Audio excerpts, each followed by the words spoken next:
നമുക്കിന്നൊരു നാടൻ കടലക്കറി ഉണ്ടാക്കിയാലോ? അപ്പം, ചപ്പാത്തി, പൊറോട്ട, ഇടിയപ്പം, ഇഡലി എന്ന് വേണ്ട എല്ലാത്തിൻ്റെ കൂടെയും കട്ട കോമ്പിനേഷനായ കടലക്കറി. എൻ്റെ പേര് Akshay. Welcome to my channel. ആദ്യമേ നമുക്ക് കടലയൊന്ന് വേവിച്ചെടുക്കാം. അതിനായി അല്പം ഉപ്പ്, മഞ്ഞൾപ്പൊടി, ആവശ്യത്തിന് വെള്ളം ഒഴിച്ച് കുക്കറിൽ വിസിൽ കേൾപ്പിക്കാം. ഒരു 4 വിസിലടിച്ചു കഴിഞ്ഞ് ഇതാണ് നമ്മുടെ വേവ്. അങ്ങനെ ചട്ടി നന്നായി ചൂടായിട്ടുണ്ട്. ഇനി ഒരല്പം വെളിച്ചെണ്ണ ഒഴിച്ച് നമ്മൾ കടുക് ഒന്ന് പൊട്ടിച്ചെടുക്കാം. കടുക് നന്നായി പൊട്ടിത്തുടങ്ങിയിട്ടുണ്ട്.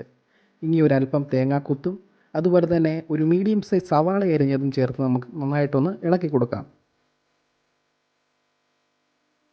അടുപ്പൊരു മീഡിയം ഫ്ലെയിമിലാക്കിയ ശേഷം ഇനി നമുക്ക് ചേർക്കാനുള്ളത് കുറച്ച് കറിവേപ്പില, അതുപോലെ തന്നെ ചെറുതായി കൊത്തിയരിഞ്ഞ ഇഞ്ചിയും വെളുത്തുള്ളിയും. സവാളയൊക്കെ ഇപ്പോൾ ഒരു ഗോൾഡൻ ബ്രൗൺ പരുവായിട്ടുണ്ട്. നമുക്കിനി അടുപ്പ് ലോ ഫ്ലെയിമിലാക്കിക്കൊണ്ട് പൊടി ഐറ്റംസ് ഓരോന്നോരോന്നായി ചേർത്ത് കൊടുക്കാം. ആദ്യമേ 2.5 teaspoon Kashmiri chilli powder, 2 teaspoon മല്ലിപ്പൊടി, 1 ടേബിൾ സ്പൂൺ ഗരം മസാല, ഒരല്പം മഞ്ഞൾപ്പൊടി കൂടി ചേർക്കാം. ഇനി ഇവ നന്നായിട്ടൊന്ന് ഇളക്കി കൊടുക്കാം.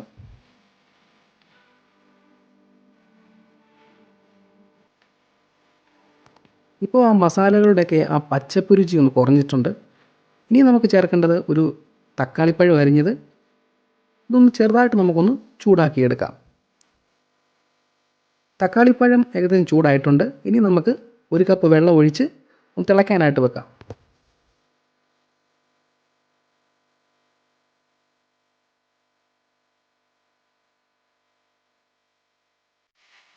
വെള്ളം ഏകദേശം തിളച്ചു തുടങ്ങിയിട്ടുണ്ട്. ഇനി നമുക്ക് നേരത്തെ വേവിച്ച് വെച്ചിരുന്ന കടല, അതുപോലെ തന്നെ കുറച്ച് ഉപ്പും ചേർത്ത് ഒരു 10 മിനിറ്റത്തേക്ക് നമുക്കൊന്ന് വേവിക്കാനായിട്ട് വെക്കാം.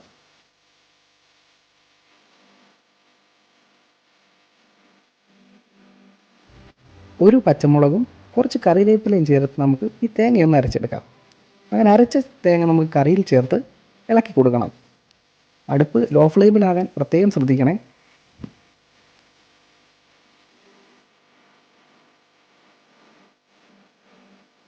ഇപ്പം നമ്മുടെ കടലക്കറി ഏകദേശം റെഡി ആയിട്ടുണ്ട്.